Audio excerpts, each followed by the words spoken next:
இப்போ குரான் வந்து நம்மளை என்ன பண்ணுது, டிமாண்ட் பண்ணுது. ஃபுல்லாக வந்து வெறும் இன்ஃபர்மேஷன் வந்து நம்ம குரான் கொடுக்கல.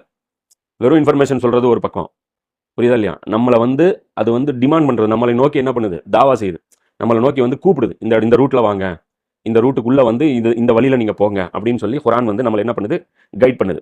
அதே மாதிரி குரான்ல என்னெல்லாம் சப்ஜெக்ட்ஸ்லாம் இருக்கு, என்னெல்லாம் சப்ஜெக்ட்ஸ்லாம் இருக்கு அப்படின்னு பார்த்தீங்கன்னா நிறைய சப்ஜெக்ட்ஸ் இருக்கு குரான்ல.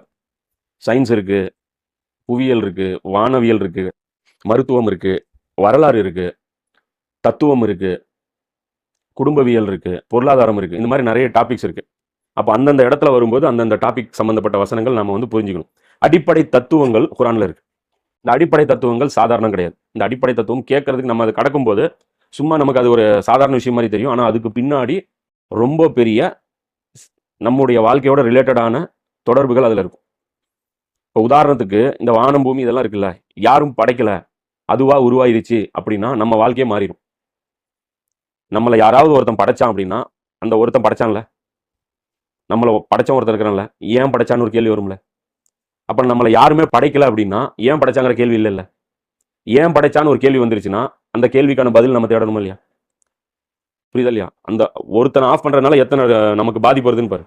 இன்னைக்கு உலகம் எப்படி சுத்திட்டு இருக்கு, நம்மளை யாராவது படைச்சாங்களான்னு இன்னைக்கு தமிழ்நாட்டில் இருக்கிற ஒரு நிர்வாகம், அந்த அரசாங்கத்தை நடத்திட்டு இருக்கிறவங்க கிட்ட கேட்ட என்ன சொல்றாங்க, நம்மளை யாரும் படைக்கலங்கிறாங்க.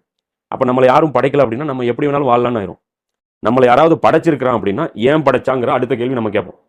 யார் படைச்சாங்கிற ஒரு கேள்வி, அடுத்தது ஏன் படைச்சாங்கிற கேள்வி.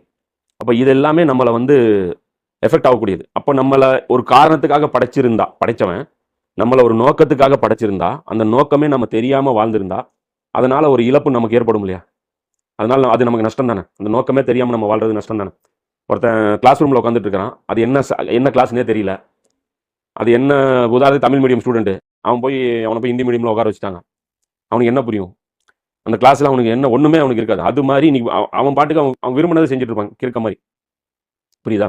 அப்ப இது மாதிரி அடிப்படை உண்மைகள் குரான் வந்து நமக்கு வந்து பேசும். படைப்பு சம்பந்தப்பட்ட அடிப்படையான உண்மைகள்.